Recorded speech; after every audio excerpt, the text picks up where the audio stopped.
Hi everyone, and welcome to the channel. In this video, I'll be attempting to graft tomato cuttings onto potato rootstock. Here are the potato plants that I'll be working with.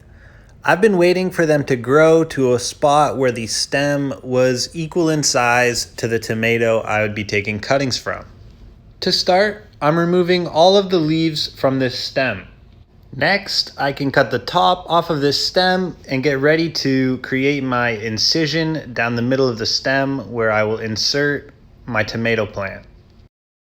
I'm taking a small cutting from my tomato plant and once again using an X-Acto knife to try and cut back on the outside stem, revealing the inner layers of the plant which will graft to the potato rootstock. Instead of electrical tape, I'll be using saran wrap to help keep my graft in place. I'm going to fold it onto itself a few times and this should give it enough strength to help secure the plant. To complete this cleft graft, we simply need to move our tomato plant inside of the incision we created in our potato stem. We want the inner walls of the potato stem to have access to those cut sides of the tomato scion which we prepared earlier.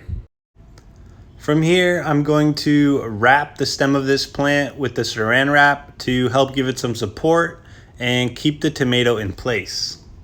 I also decided to add a clip into the mix to help keep things supported. I don't want the clip adding pressure to these stems, so I'm inserting it through the hole in the middle there just to help keep things from falling over or rustling around in the wind.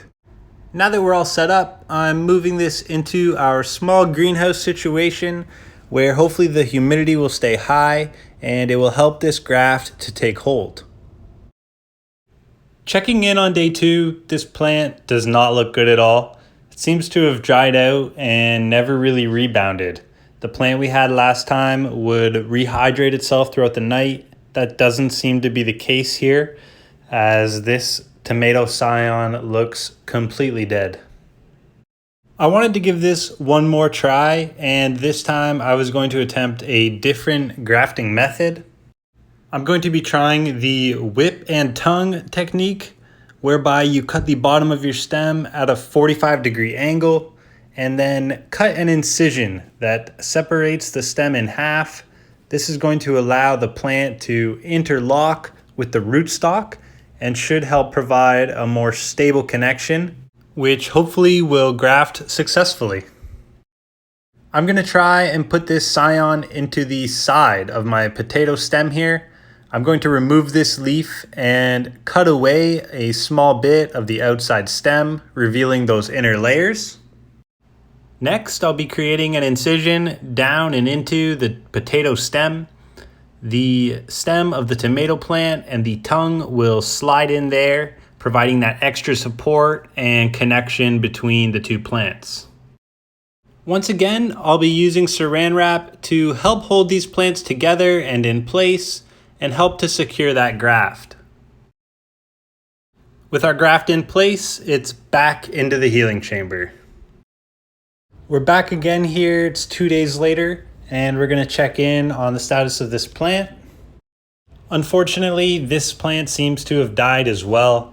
The tomato scion has completely dried out. It's not rehydrating itself through the night. The healing chamber did seem to work, and it was holding a lot of moisture within that greenhouse area, but still I'm not able to get these grafts to take. That's going to be the end of my grafting attempts. Please let me know what I did wrong. If you're a grafting expert, I would love to hear from you in the comments. Thanks a lot for watching, and happy harvesting.